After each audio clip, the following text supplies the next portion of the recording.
అందరికీ నమస్కారం అండి. ఈరోజు మనం ఎస్ లలిత గారు రచించిన కాపీ అనే ఓ చక్కటి కథను విందాం. ఇక కథలోకి వెళ్దాం. మమ్మీ మమ్మీ మరేమో నాకు ఒక మంచి కథ చెప్పవు? స్కూల్లో స్టోరీ రైటింగ్ కాంపిటీషన్ ఉంది. పెద్ద పెద్ద కళ్ళను గుండ్రంగా తిప్పుతూ స్పీడ్గా మెట్లెక్కి వచ్చిందేమో ఆయాసపడుతూ చేతులు తిప్పుతూ అడిగింది 7 ఏళ్ల లయ తల్లి కావ్యని. లేడీస్ క్లబ్కి ప్రెసిడెంట్ కావ్య. ఆ రోజు జరిగే సమావేశంలో లెక్చర్కి ప్రిపేర్ అవుతోంది. ఎదురుగా డ్రెస్సింగ్ టేబుల్ మధ్య మధ్యలో తన ఫీలింగ్స్ చూసుకుంటూ, చీర సర్దుకుంటూ, మెళ్ళో వేసుకున్న నెక్లెస్ ని సవరించుకుంటూ రకరకాల భంగిమల్లో ఆమె ప్రాక్టీస్ జరుగుతోంది. మధ్యలో లయ వచ్చి డిస్టర్బ్ చేసేసరికి చాలా కోపం వచ్చింది. స్కూల్కి పంపేది బుద్ధిగా చదువుకొని క్లాస్లో ఫస్ట్ రావటానికి కానీ ఇలా కథలు కాకరకాయలంటూ ర్యాంక్ వెనక్కి వెళ్ళటానికి కాదు. హో, వెళ్ళి హోంవర్క్ చేసుకో గట్టిగా కసిరింది కావ్య. ఆ చిన్నారి హృదయం విలువిల్లాడింది. తన కోరికను కాదన్న తల్లి వంక కోపంగా చూసి డ్రాయింగ్ రూమ్లోకి వెళ్లిపోయింది లయ. ఎలాగైనా తన చిన్న కథ వ్రాయాలి. లక్ష్మీ టీచర్ దృష్టిలో తను కూడా చాలా యాక్టివ్ అనిపించుకోవాలి. ఎప్పుడూ అన్నిట్లో ముందుండే రోజీ లతలను వెనక్కి నెట్టాలి. ఆ చిన్నారి హృదయంలో ఒక స్ట్రాంగ్ ఫీలింగ్ కలిగింది. పోనీ మమ్మీ చెప్పకపోతేనే డాడీని అడుగుదాం అని సమాధానపడింది.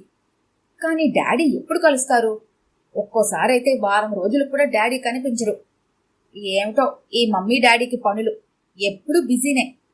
ఆ పసి మనసుకి సమాధానం లేని ప్రశ్నలు. లయకేమో ఎంచక్క మమ్మీ డాడీతో కలిసి షాపింగ్కి వెళ్లాలని, సినిమాలకు వెళ్లాలని ఉంటుంది.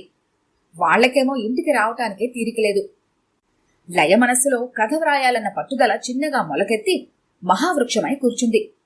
సాయంత్రం ఫ్రెషప్ కోసం వచ్చిన డాడీని చూసేసరికి లయకి అంతులేని ఆనందం కలిగింది. లాన్లో బంతి ఆడుతుందల్లా పరిగెట్టుకుంటూ తండ్రి దగ్గరకు వచ్చింది. Hi Laya, how are you? 4 రోజుల తర్వాత చూసిన కూతుర్ని పలకరించాడు తండ్రి ప్రవీణ్. Fine daddy. డాడీ, చిన్న రిక్వెస్ట్ ఆశగా అడిగింది లయ. స్పీకౌట్ బేబీ దగ్గరకు తీసుకుంటూ భరోసా ఇచ్చాడు. మరేమో మా స్కూల్లో స్టోరీ రైటింగ్ కాంపిటీషన్ ఉంది. నాకు మంచి కథ చెప్పవు ప్లీజ్? తండ్రి నో అనకపోతే బావును అన్న ఫీలింగ్తో ఆశగా ప్రవీణ్ మొహం వంక చూస్తూ అడిగింది.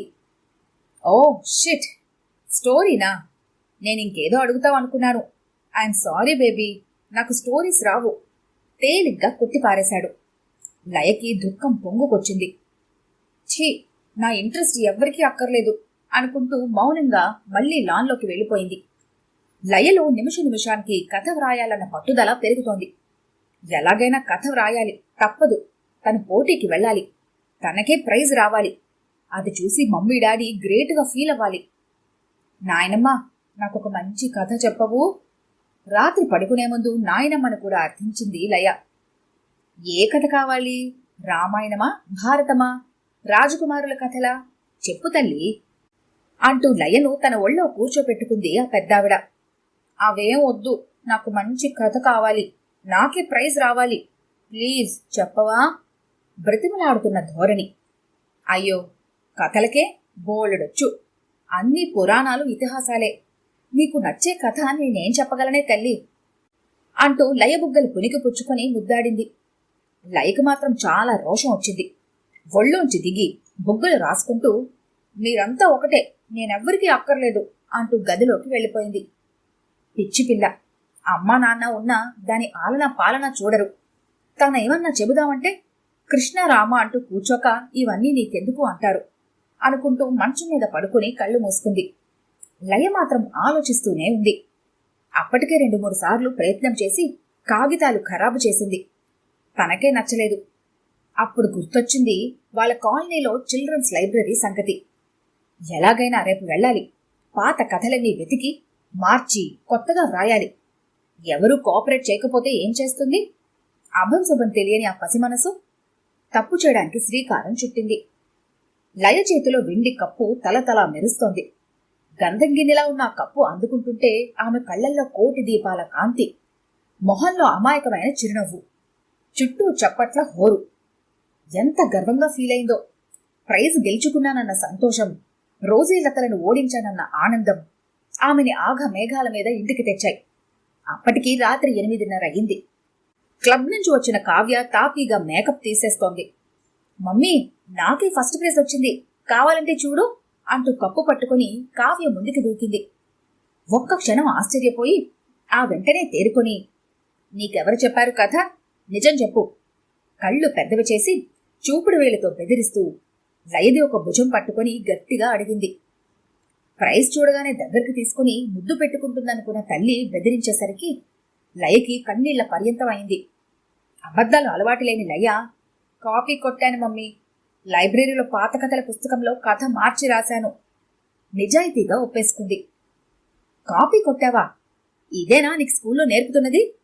రాకపోతే ఊరుకోవాలి, అంతేకాని తప్పుడు పని చేస్తావా? వేరడంత లేవు, ఇప్పటినుంచి ఇలాంటి పనులు చేస్తావా? లయ కుడి చెంప మీద చెళ్ళు మణికొట్టింది. ఆ దెబ్బకి అమ్మా అని అరిచిన లయ గొంతు కింద రామాయణం చదువుకుంటున్న నాయనమ్మకు కూడా వినిపించింది. గబగబా అడుగులేస్తూ ఆ పెద్దావిడ పైకి వచ్చింది. ఏం జరిగింది? ఎందుకలా కొడుతున్నావు? మనవరాల్ని తన పైకి లాక్కుంటూ కోడల వైపు కోపంగా చూస్తూ అడిగింది. ఏముంది, మీరిచ్చిన చొరవే. క్రమశిక్షణ అంటే ముద్దు మురిపివని దాన్ని వెనకేసుకొచ్చారు. ఈవేళ ఎంత పని చేసిందో చూశారా? నేను నలుగురిలో ఎలా తలెత్తుకుని తిరిగేది? కావ్య సన్నాయి నొక్కులు నొక్కింది. ఏం చేసిందేంటి? అత్తగారు గట్టిగానే అడిగారు. కాపీ కొట్టి ప్రైజ్ తెచ్చుకుంది. రేపొద్దున ఈ విషయం నా సర్కిల్లో అందరికీ తెలిస్తే క్లబ్లో నా పరువేం కావాలి? ఎంతసేపు తన గురించి ఆలోచన తప్పించి తన కూతురు ఆ పని చేయడానికి పురుగల్పిన పరిస్థితి గురించి మాత్రం ఆమె ఆలోచించటం లేదు. ఆ పాటికి వెక్కుతూ నాయనమ్మ కొంగు పట్టుకుని వెనగ్గా నక్కి నక్కి తల్లి వంక భయంగా చూస్తోంది చిట్టి లయ. అవునే, అది కాపీ కొట్టింది. మరి మనం చేస్తున్న పనేమిటి? మిసెస్ రావు, జుట్టు కత్తిరించుకుందని నువ్వు చారడు జడని మూరుడు చేశావు. మిసెస్ మాధురి చేతుల్లేని బ్లౌజ్ వేసిందని నువ్వు మొదలెట్టావు. అలా పులిని చూసి నక్క బాతలు పెట్టుకున్నట్టు నువ్వు మీ ఆయన నాగరికత పేరుతో నలుగురిని చూసి పాటిస్తూ మీ పాటికి మీరు ఆనందంగా జీవనం గడిపేస్తున్నారు. ఇంకా 7 ఏళ్లు కూడా నిండని ఆ పసికొందుని పట్టుకొని కొడుతున్నావా? పిల్లలను కనగానే సరికాదు, వాళ్ళను పెంచడంలో శ్రద్ధ ఉండాలి. ఎప్పుడూ క్లబ్బులు మీటింగులు అంటూ నువ్వు మీ ఆయన ఇంటిని వదిలేసి తిరిగితే పిల్లను ఎవరు పట్టించుకుంటారు? ఈవేళ చూడు ఏమైందో. అదే ఆ రోజు నువ్వు దాని ఇంట్రెస్ట్ ను గమనించి 4 ముక్కలు చెబితే ప్రైజ్ వచ్చినా రాకపోయినా అది నిజాయితీగా కథ వ్రాసేది కదా.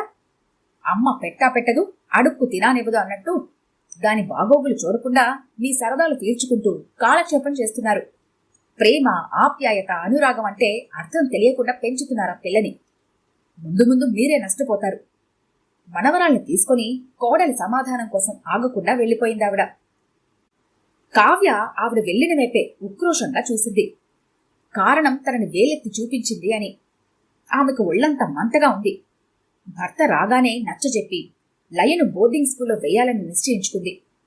కాని గుమ్మం పక్కనే ఉన్న ప్రవీణ్ అంతా విన్నాడని, తల్లి మాటలు అతనిలో వివేకాన్ని నిద్రలేపాయని, పాపనేకు నుంచి చక్కగా తీర్చిదిద్దాలనుకున్నాడని బెడ్ మీద వాలిపోయి ఆలోచిస్తున్న కావ్యకు తెలియదు కదా మరి. ఈ కథ కనుక మీకు నచ్చినట్లయితే లైక్ చేయండి, షేర్ చేయండి. మరిన్ని ఇంట్రెస్టింగ్ కథల కోసం మా ఛానల్ని తప్పకుండా సబ్స్క్రైబ్ చేసుకోండి.